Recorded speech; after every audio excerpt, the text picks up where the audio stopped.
Bonjour à tous, je suis Franck Chopinet, je crée des sites internet et je fais surtout des formations pour vous aider à créer votre site internet vitrine et votre site boutique. Alors là, on va parler rapidement de l'IA, l'intelligence artificielle, surtout maintenant en photo, depuis que ChatGPT 4 a intégré des possibilités de générer des photos. Alors déjà, je répondrai à la question, est-ce que l'IA est dangereux pour certains métiers? Je dirais oui, malheureusement, pour les photographes, les illustrateurs, les copywriters. Donc, ce sont ceux qui font des blogs, des choses comme ça pour bien apparaître dans Google.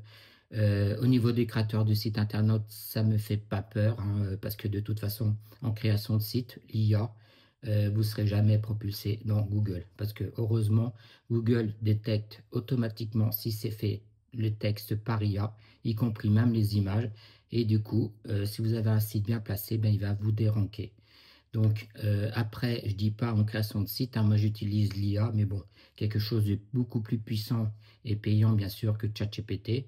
Et il faut utiliser l'IA pour aider, on va dire, à concevoir et non pas s'appuyer à 100% dessus.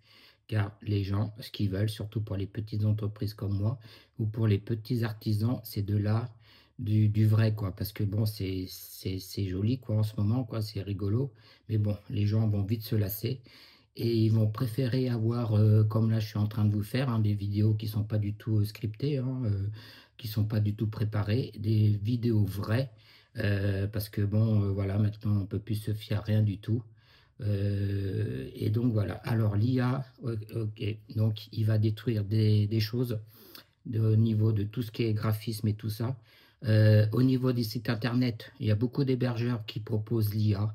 Voilà, si vous voulez flinguer votre site, parce qu'à quoi ça sert d'avoir un site vitrine, une boutique, en mettant que des textes générés par IA comme tout le monde, comme votre concurrent. Et ben, si vous voulez flinguer votre site, allez-y, utilisez Hotsinger et compagnie et tout ce qui est intelligence artificielle.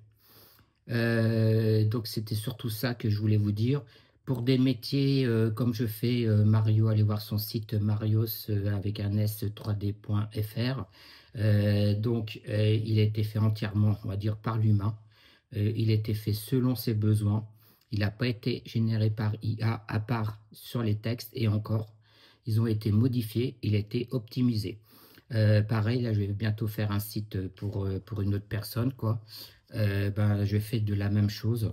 Il n'y aura pas d'IA. Alors, bien sûr, j'utilise les photos, hein, les photos des créateurs, enfin voilà quoi. Après, bon, ben, l'IA, en plus de ça, la personne qui va vendre des bijoux, des colliers, des choses comme ça, ce qu'ils veulent voir, les gens, c'est tout simplement des vraies images, hein, ou alors des châles ou des bonnets comme ça, ils en ont rien à faire.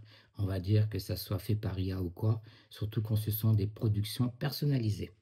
Donc l'IA, pour en terminer, c'est très intéressant pour s'amuser. Par contre, d'un point de vue professionnel, c'est pas du tout professionnel. Pareil, si vous faites que des textes pour monter dans Google, qu'avec de l'IA, eh ben, il y a des outils et même Google, il va les voir et ça vous permettra pas d'être premier. Comme moi, j'arrive à être premier sur certains mots-clés parce que je sais utiliser l'intelligence artificielle. Donc faites attention surtout à toutes ces offres d'intelligence artificielle pour la création de votre site vitrine et votre boutique. Moi, j'ai vu plein de gens sur WordPress, sur Shopify ou quoi, qui pensent que parce qu'ils ont un site, une boutique ou un site vitrine, ben, qu'il n'y a plus rien à faire. Ben non, continuez à vendre, à prospecter sur Facebook. Après, un site vitrine est très intéressant parce que ça permet un petit peu de montrer que vous avez, enfin, ce que vous faites, quoi, votre savoir-faire.